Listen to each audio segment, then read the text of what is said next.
तो गाइस सब कैसे हो? मैं हूं एयरटेल चैनल पर आप लोग का बस स्वागत। तो एयरटेल जितने भी सीएसपी एजेंट है उन सबको चूतिया बना है। क्यों मैं बता रहा हूँ आज, क्यों मैं गाली दे रहा हूँ, वीडियो को जरूर अंत तक देखो, सब कुछ बताऊंगा।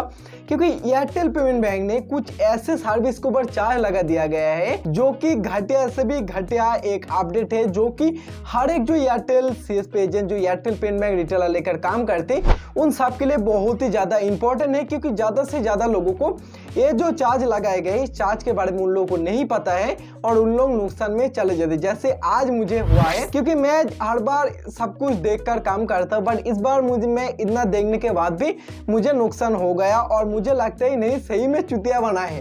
डिटेल्स पर बताऊंगा, वीडियो को जरूर अंत तक देखना। So let's get start. तो ये सबसे पहली बात तो देखो, एयरटेल पेमेंट बैंक पर जितने भी सर्विस है सभी सर्विस के बारे में मैंने आप लोगों से बात किया, सभी चार्जेस के बारे में, कमीशन के बारे में, सब कुछ मैंने आप लोगों को बताया। एयरटेल पेमेंट बैंक ने यूटिलिटी बिल पेमेंट पर ऊपर एक चार्ज लगाया गया है जो कि बहुत दिन पहले से लगाया गया है। पर मैं ज्यादा से ज्यादा पेमेंट जो होता है, जो मतलब बिल पेमेंट होता है, और मैं अलग जगह से करता हूँ। एयरटेल पेमेंट बैंक रिटेलर मित्र ऐप से मैं नहीं करता हूँ क्योंकि वहाँ पर कमीशन बहुत कम मिलता था। पहले इलेक्ट्रिसिटी बिल पेमेंट है ₹1 का समथिंग कमीशन मिलता था, अदर्स जो भी पेमेंट है उस पर भी कमीशन बहुत ही कम मिलता था, जिसके वजह से मैं एयरटेल रिटेलर से मित्रा से तो मैं आज को एक बिल पेमेंट किया और बिल पेमेंट मैंने किया था लगभग 803 रुपीज का मैंने इलेक्ट्रिसिटी बिल पेमेंट किया।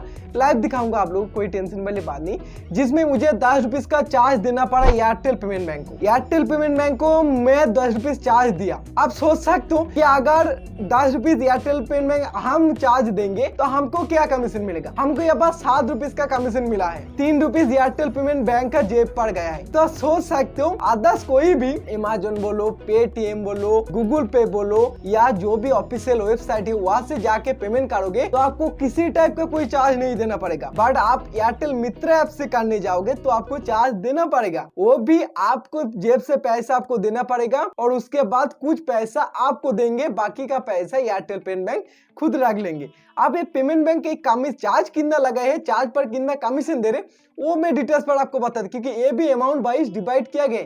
जैसे कि ₹1 से लेकर अगर आप लोग 500 रुपीज तक बिल पेमेंट करते हो, और जो बिल पेमेंट है यूटिलिटी है, 3 बिल पेमेंट पर चार्ज लगाए गए हैं।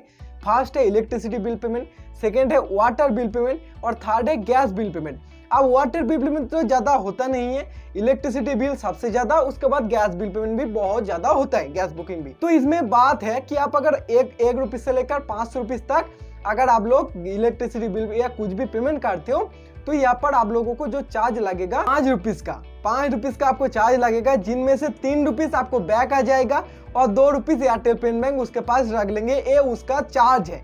आप 501 रुपीज से लेकर 1000 तक अगर आप लोग इलेक्ट्रिसिटी बिल या जो यूटिलिटी बिल पेमेंट करोगे, इन तीनों बिल पेमेंट से कुछ भी, तो आप लोग को 10 रुपीज चार्ज देना पड़ेगा, जिसमें 7 रुपये आपका बैक आएगा। अब उसके बाद 1001 रुपीज से लेकर 2000 रुपीज तक अगर आप लोग बिल पेमेंट करोगे, 15 रुपीज का चार्ज लगेगा, 12 रुपीज आपका बैक आएगा। अब 2001 से लेकर 3000 तक जितने भी आप बिल पेमेंट करोगे उस पर आप लोगों को 20 रुपीज का चार्ज लगेगा, जिसमें आप लोगों को 16 रुपीज का कमीशन आप लोगों को मिलेगा। आप 3000 से ऊपर के जितने भी आप बिल पेमेंट जो भी करोगे उसमें आपका चार्ज लगेगा 25 रुपीज, आपको बैक आएगा 20 रुपीज। तो मान लो आप अगर कस्टमर से भी चार्ज डिमांड करोगे ना तो 10 रुपीज से ज्यादा चार्ज नहीं देंगे। तो आप 3000 रुपीज का अगर एयरटेल मित्रा से बिल पेमेंट करोगे तो लगभग आपको 10 रुपीज का नुकसान हो जाएगा, क्योंकि कस्टमर का भी इलेक्ट्रिसिटी बिल पेमेंट का जो चार्ज है वो 10 रुपीज का है। लगभग सभी मार्केट पर 10 रुपीज ही है, मेरे मार्केट पर भी 10 रुपीज है, मैं 10 रुपीज लेता हूँ। तो मैं अगर एयरटेल मित्रा से देने जाऊंगा तो 10 रुपीज मेरे जेब से देना पड़ेगा एयरटेल पेमेंट बैंक, तब मैं बिल पेमेंट वहां से हो पाएगा। सही में आप बोल सकते हो क्या इस तरह का अपडेट कोई अदर्स कंपनी किया, प्राइस मनी बोलो या प्राइस मनी के बाद छोड़ दो, पेटीएम, अमेजन, गूगल पे, सब कई कंपनी है, कोई इस तरह का चार्ज वगैरह नहीं लगाते।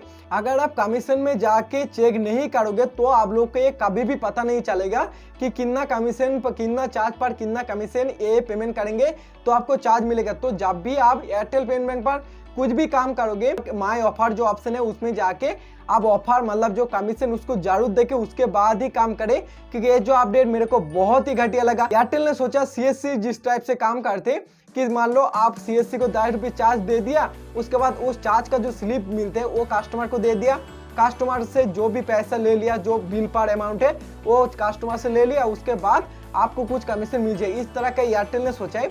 बट एयरटेल ने ये नहीं सोचा है कि ये जो सर्विस वो देता है, ये सर्विस आधा जगह पर फ्री में मिलते, तो उनके पास लोग पैसे देकर क्यों लेने आएंगे। तो ये थोड़ा सा सोच मेरे ख्याल से शायद गलत हो सकते।